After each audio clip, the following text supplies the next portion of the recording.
Women do not talk openly about periods. There was a certain strong stigma around, even if you're in a metro or non-metro, that pretty much remained the same.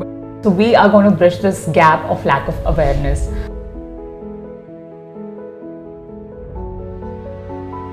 I just happened to see something very distressing during the 2020 lockdown. We have a set of workers who are called Kudumbashri workers who come to pick up the waste. They had to dig in their hands into 1 week old sanitary pads, and this was a very distressing scenario. Since Naseef knew that I was using menstrual cups already, he was like, hey, you've been speaking so highly about menstrual cups. Why don't everybody use it? The actual problem is not with the product, rather the awareness and stigma around the product. So the first thing we wanted to do was we wanted us to talk about it, and we didn't keep any filter. We were pretty much talking about everything like safe sex, menstruation and all of those.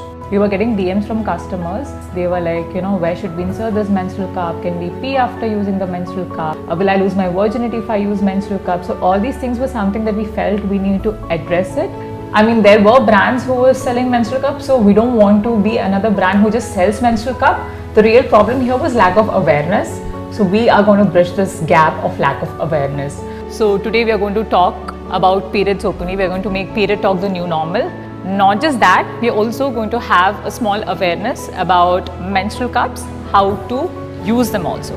We started FemiSafe in 2020 August.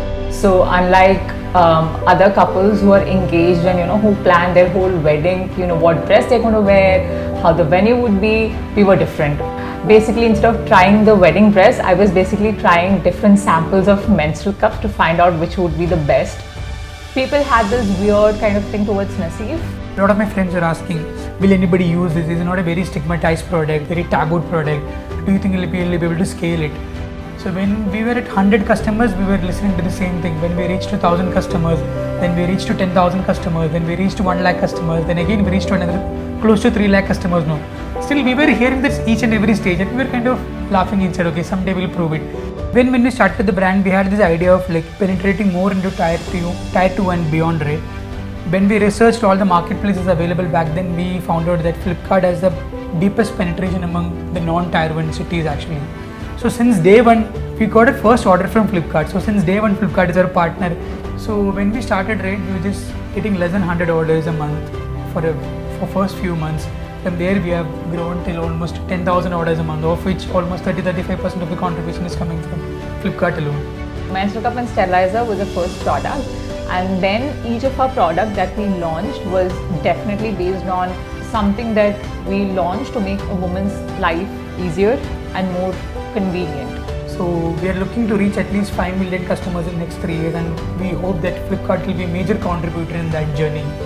Along with Flipkart, I think we've been able to change lives of a lot of people. Just like us, any one of you can actually do it to bring a change.